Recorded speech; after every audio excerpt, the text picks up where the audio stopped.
दूसरी तरफ कलिंग के उत्तर के राज्यों के नवाबों के बार बार राज्य पर आक्रमण हो रहे थे। इन आक्रमणों से क्रोधित होकर नरसिंहदेव अपनी विशाल सेना को लेकर युद्ध के लिए निकल पड़े।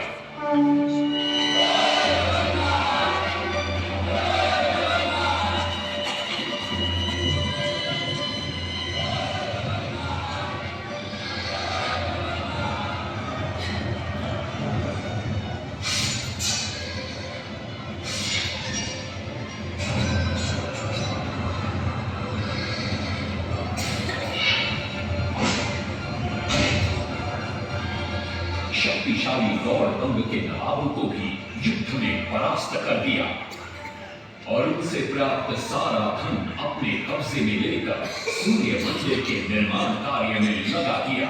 1200 कारीगरों के अथक प्रयास से 12 साल बाद विशाल और भव्य सूर्य मंदिर बनकर तैयार हुआ। उस समय के लोगों में वास्तु शास्त्र, ज्योतिष शास्त्र और खगोल शास्त्र का जो ज्ञान था, उसे देखकर आज के बड़े बड़े वैज्ञानिक भी आश्चर्यचकित रह जाते। कई प्रयासों के बाद भी मंदिर के गुंबद पर कलश स्थापित नहीं हो पा रहा था। क्रोधित नरसिंहदेव ने आदेश दिया कि कल प्रातः काल तक यदि कलश स्थापित नहीं हुआ तो सबके सर धड़ से अलग कर दिए जाएंगे। सभी शिल्पकार घोर चिंता में डूब जाते।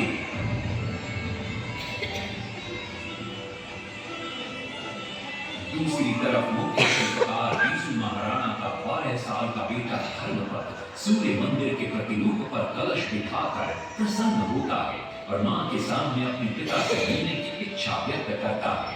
मां अपने बागीचे के पेड़ पोटली में बांध कर देती है और कहती है, अपने कुत्ते बलिया को साथ लेकर कोणार्क जाओ।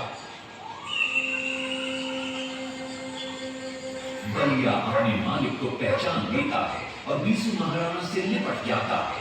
धर्मपद अपने पिता को प्रणाम करता है और अपना परिचय देता है। सबको चिंता में देखकर वो अपने पिता से इसका कारण पूछता है।